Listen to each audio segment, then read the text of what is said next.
Hello everyone, I am सिमरन और मेरा नाम है अंश कपूर। और आज हम करने वाले हैं बिग बॉस ओटीटी सीजन 3 के एपिसोड 35 को रिव्यू। और इसी एपिसोड में हम आपको बताएंगे एक नई कंट्रोवर्सी के बारे में जो बिग बॉस में हो चुकी है। कैसा लगा था आपको कल का एपिसोड? ठीक था। बेसिक जिस दे देते सबसे पहले आपको कि क्या था एपिसोड और क्या क्या आपको देखने को मिला। तो बेसिक बात करें, स्टार्ट करें तो उसमें क्या होता है, सबसे पहले आपको एक एनर्जेटिक मॉर्निंग देखने को मिलती है जिसमें गाने तो बजते हैं बिग बॉस की तरफ से, बट गानों में भी अब वो मज़ा नहीं आ रहा है जो लास्ट टाइम बिग बॉस हमेशा से बजाते आ रहे हैं। फिर वहीं पे एक डिस्कशन हो रहा होता है आपस में सब लोग बैठ करके। उसी डिस्कशन में कहीं ना कहीं आपको विशाल और लव कटारिया के बीच में एक छोटी सी नोकझोंक मिलेगी जो कि आपको आगे चल करके वो उसमें बड़ी भी बदलती दिखेगी। टास्क होता है जिसमें तीनों लोग विशाल, शिवानी और लव कटारिया आप एक दूसरे के अगेंस्ट खड़े होते हैं, एक दूसरे के अगेंस्ट में बातें बोलते हैं। कहीं ना कहीं वो आगे चल करके घर का बहुत बड़ा मुद्दा भी बनने वाला है। उसी टास्क को लेकर के विशाल की कुछ नई बातें पता चलती हैं जो उन्होंने कमेंट पास करे थे, और उसी को लेकर के अरमान जो हैं विशाल के फादर के ऊपर फिर बोलते हैं कि वो आए थे, बट उनका जो बोलने का तरीका था वो काफ़ी गलत था। शिवानी घर में बीमार पड़ जाती हैं तो फिर सब वही बोलते हैं कि नॉमिनेशन हो गया और शिवानी बीमार पड़ने लगी। और शिवानी एक घर की ऐसी सदस्य बन जाती हैं जो दो नावों पे सवार होकर के चलने की कोशिश करती हैं, जो एक ग्रुप और दूसरे ग्रुप के बीच में होती हैं, बट उनको कोई अपना नहीं रहा होता है सही से। तो यही था बेसिक जस्ट आपके लिए। अगर हम बात करें तो ट्विस्ट एंड टर्न्स एपिसोड में आपको देखने को मिले कल के में। यस, कल हमें बहुत सारी इंटरेस्टिंग चीज़ें पता चली जब लवकेश, विशाल और शिवानी ने टास्क में एक दूसरे के राज खोल दिए। आपको क्या लगता है सबसे इंटरेस्टिंग क्या था? सबसे इंटरेस्टिंग अगर हम बात करें तो मुझे ये लगा कि वो तीनों जब आपस में एक दूसरे के अगेंस्ट में खड़े होकर के एक दूसरे की बातें बता रहे थे तो बहुत सारी चीज़ें ऐसी पता चली जो शायद हमें नहीं पता थी पहले। तो वो मेरे लिए काफ़ी नया था जानने को।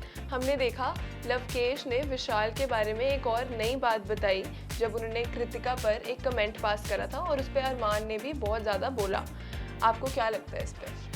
देखिए, अगर हम बात करें तो विशाल की अब एक इमेज ऐसी बन चुकी है कि अगर वो कुछ भी सही बोलना चाहेंगे तो वो हमेशा गलत मैनिपुलेट कराया जाएगा। तो उन्होंने शायद हो सकता हो कि बहुत जेन्युइन वे में बोला हो कि अरमान बहुत लकी हैं कि उनको कॉफ़ी मिल जाए, बट वो चीज़ अब वो नेगेटिव ही पोर्ट्रे होगी क्योंकि उनकी एक इमेज वैसी बन गई है घर में।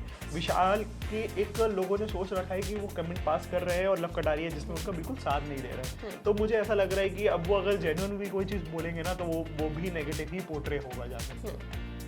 हमने देखा शिवानी ने बहुत बड़ा सीन क्रिएट करा जब वो रोई, उन्होंने सना सुल्तान को भी बोला।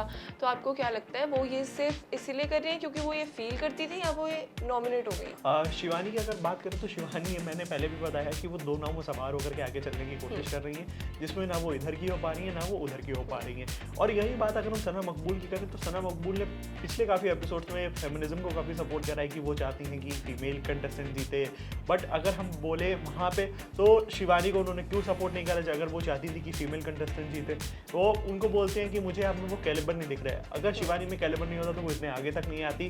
वो इतना बच के उतनी बहुत कम बार नॉमिनेट हुई है। अगर आप उनका रिकॉर्ड भी देखें तो वो हुई है नॉमिनेट, बट बहुत कम बार हुई है एज कम्पेयर टू सना मकबूल से ही हम देख लें, विशाल से देख लें, अरमान तो पूरे सीजन के लिए ही नॉमिनेटेड है। तो हम बात करें तो शिवानी को उनको सपोर्ट करना चाहिए था। उनका इस समय कोई भी लॉजिक नहीं समझ में आया जिसमें उन्होंने बोला कि मुझे तुम्हारे अंदर वो कैलिबर नहीं दिखता है, आई डिडंट बिलीव कि तुम आगे जा सकती हो, आगे गेम बहुत वो होगा। तो मतलब सना मकबूल भी एक डाइसी गेम खेल रही थी। पर मुझे लगता है शिवानी ने सबसे कनेक्शंस बनाए हैं। ऑब्वियसली बिग बॉस का गेम है कनेक्शंस बनाना। शिवानी ने कनेक्शंस बनाए हैं सबसे, इसीलिए वो इतना आगे आई है। सना मकबूल ने लड़ाई करी है, इसीलिए वो इतनी बार नॉमिनेट हुई हैं। हम देख रहे हैं कि बिग बॉस के रिलेटेड एक नई कंट्रोवर्सी सामने आ रही है। ओके, अगर हम आपको बताएं बिग बॉस से रिलेटेड फिर एक नई कंट्रोवर्सी सामने आ गई है।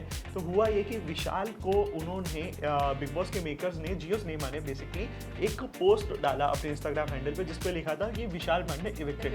तो अभी तो नॉमिनेशन का टास्क चल रहा है और कल के एपिसोड में हम लोगों ने देखा कि वो जो बैलेट बॉक्स जिसमें सबके वोट्स पड़े हैं वो वीकेंड के वॉर में खुलने वाले हैं। अनिल कपूर उसमें निकालेंगे कि कौन इविक्ट होगा।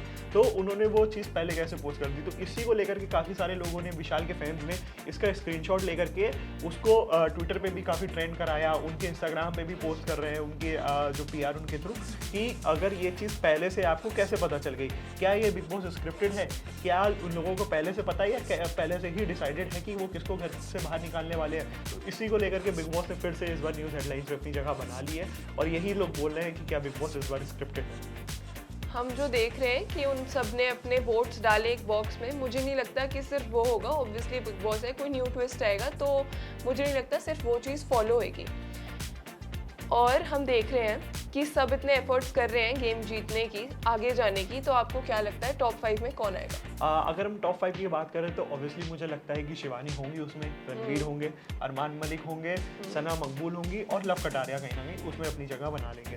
तो मेरे अकॉर्डिंग तो ये टॉप 5 की लिस्ट है। तो ये था बिग बॉस OTT सीजन 3 के एपिसोड 35 का रिव्यू। ऐसे ही और भी रिव्यूज के लिए बने रहिए हमारे साथ। Thank you for watching.